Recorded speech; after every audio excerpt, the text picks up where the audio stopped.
people of YouTube? I am DD, it's me, and I am back with yet another video. So as you can see from the title below, this video is going to be all about how to join Air Force ROTC. I don't know anything else about any other services ROTC programs, so I can't really help you there.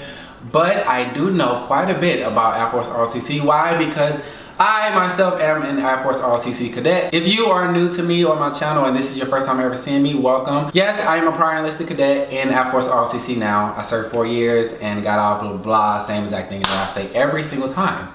Every single time. Also, I will be graduating and commissioning this May. Actually, hold on, I'll show you how serious this is.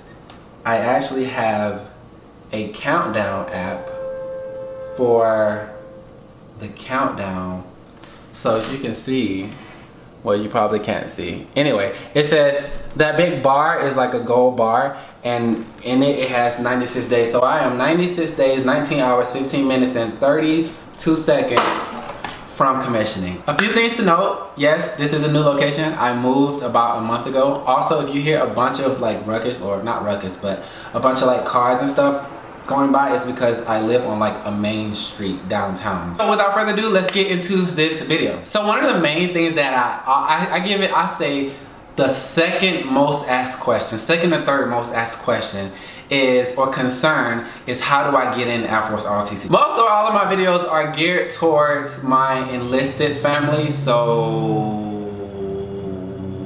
yeah, but I guess I can kind of start with high school. It's not really that hard because I know I do have high schoolers asking me this question as well. So ROTC is not like the academy. In the academy, you have to like do this application process. You have to contact someone in Congress, I think, or you have to do, it's just a long drawn out process that ROTC does not like go through basically. So for high school students, it's actually very simple for you. The only thing you have to do is graduate. It's actually as simple as just signing up for the class. Just like you register for your math, your science, your history, your government.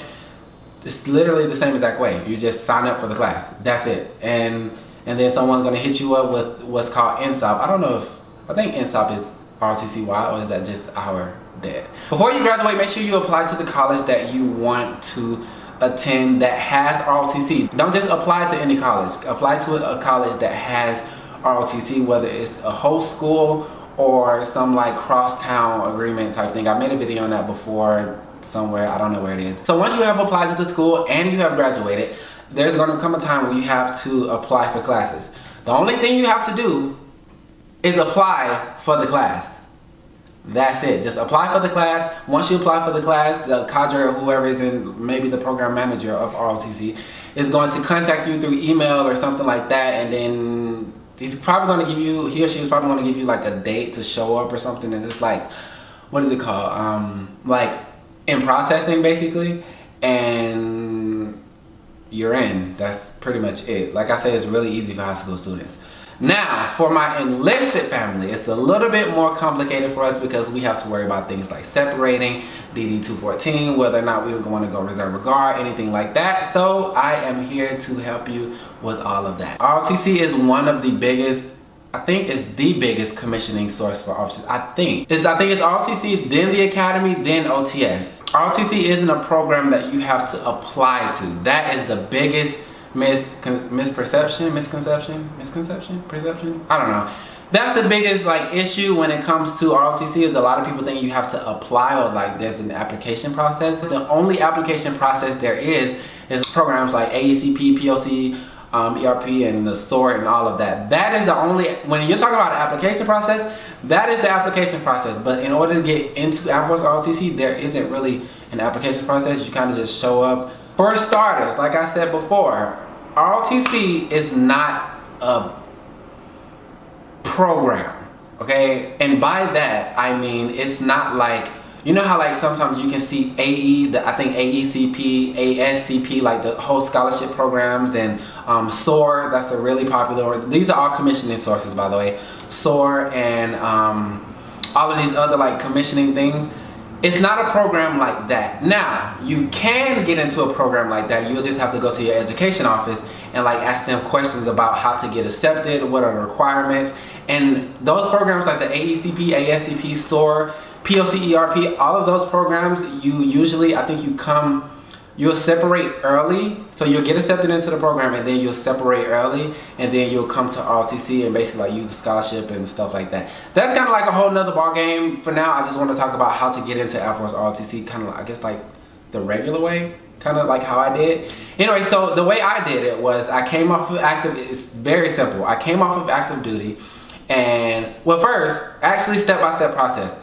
First, I thought in my mind, okay, I'm gonna go to ROTC. So the first thing that I did while I was active duty was I looked for a university that hosted ROTC. Okay, so I found a university which is UTSA, University of Texas at San Antonio. I googled them, and of course they had ROTC. I called the program manager here, and he gave me a ton of information. That is one huge piece of advice I would give you, is to reach out to the program manager of ROTC, or not even, it doesn't even have to be a program manager. It can just be maybe a ROTC recruiter there that is pretty much on location, and they can give you all the information you have. Basically, in other words, call the ROTC detachment before you separate, okay? You need to have everything laid out before you separate. Make sure you have everything laid out before you separate, because once you separate, there's no going back. You can go back, of course, like active duty or reserve or whatever, but you know what I mean. It's just not there's no going back. So once I found my college, I found my separation date. And this is another thing actually.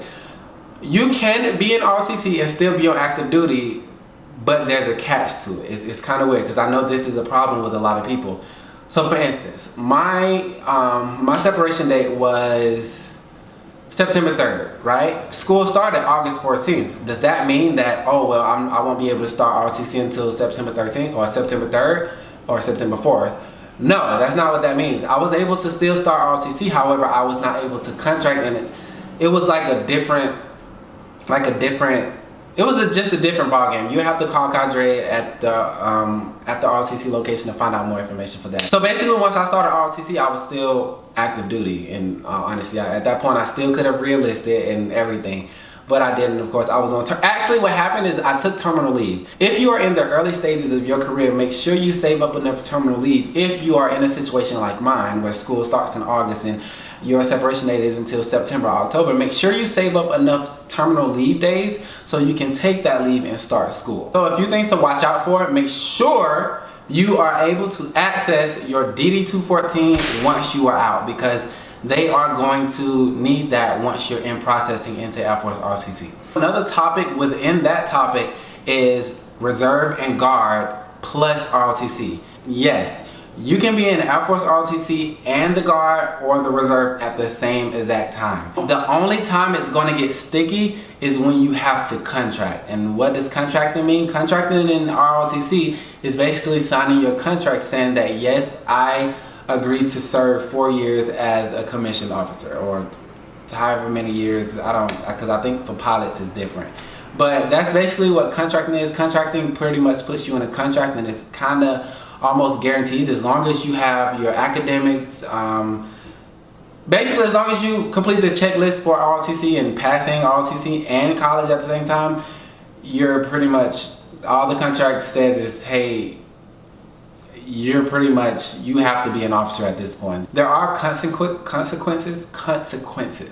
There are consequences to ending that contract. So suppose you are a 400 and you come off and you say you just don't want to do it anymore. I think there are like repercussions. I don't know the repercussions, but there are, I think.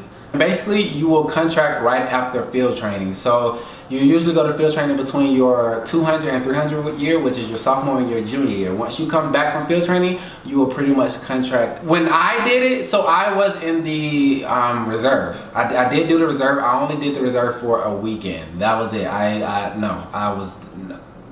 It was coming off of active duty and going to a reserve unit. Oh my God. Somebody told me it would drive me crazy, but I didn't believe them. Holy crap. You talk about unorganized. Oh my God. So I went there for one weekend, and then, but the only reason I really went there is to get something signed. So it's like, hey, nice to meet you, I'm Senior Ramis, sign this contract so I can be out. And plus the pros outweighed the cons when it came to, should I stay with the reserves or should I contract with ROTC? You do get a stipend in ROTC, so that's one thing that you can weigh out. If you're like a tech or master, I don't know. Yes, we have had masters to come to ROTC. Didn't work out because she thought she was gonna come here and run my house, but no. I don't know if the pay would be sufficient enough to cut ties with the reserve. I'm not exactly sure. That's something that you have to personally decide for yourself. But for me, it made more sense for me to contract with ROTC than it was to stay with the reserves, because had I stayed with the reserve right now, I would be maybe a staff sergeant. Well, I know for a fact I would have made staff, and the pay wasn't better than ROTC pay. And plus, when you're on the reserves, when you're in the reserves, you have to worry about things like going TDY, you have to worry about interruptions like deployments, because at the end of the day, the reserves come first. ROTC kind of like comes like fourth, in all honesty. So alright, so all in all, basically I'm going to give you the steps that you need to take. Yes, you watching this video right now, you're probably interested in ROTC. I'm going to help you out, okay? Step number one, find a school that you want to go to that has ROTC, okay? Actually go on, I think airforce.com or Air Force ROTC, I don't know. Some type of ROTC locator, and actually it can tell you the location of ROTC, and it tells you like the crosstown agreements. So basically, if ROTC is offered at one main hub, one school, there are agreements that ROTC has at this school with other schools. And hey, you can do academics here, but you have to come here to do your ROTC work, right? So this is my school, UTSA, and we have agreements with, and this is like basically the main hub, like the motherland. And we have agreements with Trinity University, Our Lady of the Lakes University, all of the Alamo colleges, so all of those community colleges. Yes, you can go to a community college as well. Step two, once you find that school, find the contact information for the Air Force ROTC program and call, like I said earlier, call the program manager so you can find out a bunch of more information about what you need, the requirements, everything, just so you can have all of your ducks in a row, okay? Once you have done that, apply to the school. Apply.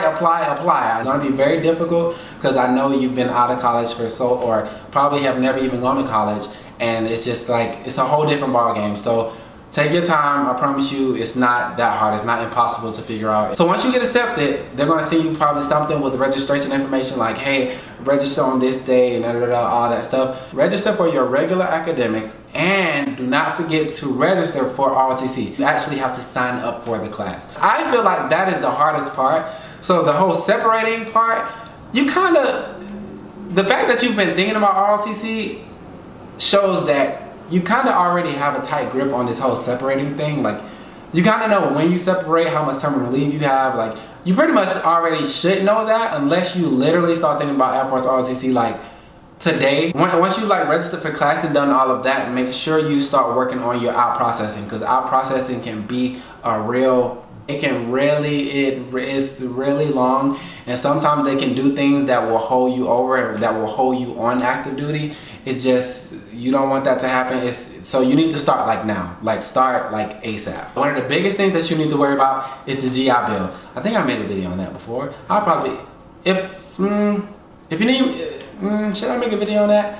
If you need help on like the GI Bill, let me know and I can make a whole video on that, on like how to use it and stuff like that. It does kind of get confusing, so just let me know and I'll make a video on that, like using the GI Bill in ROTC. If you get a scholarship, it gets like kind of crazy. So make sure you are doing that while you're separating. Make sure you are getting all of your GI Bill information and all of the necessities and stuff like that. So after all of that is said and done, you are finally ready to start your career, start your path, start the journey to becoming an Air Force officer. If you are still kind of fuzzy on this situation, feel free to DM me or hit me up on one of my social media handles, and I will definitely be there to help you out. I mean, if it's very personal, just trust me, I was in your shoes. It feels like just yesterday, and here I am, like 3 months away from commissioning. But if you have any like random questions or advice, actually, if you've done the process before or something that I said wasn't necessarily true, because remember, I did this process, like 2.5 years ago.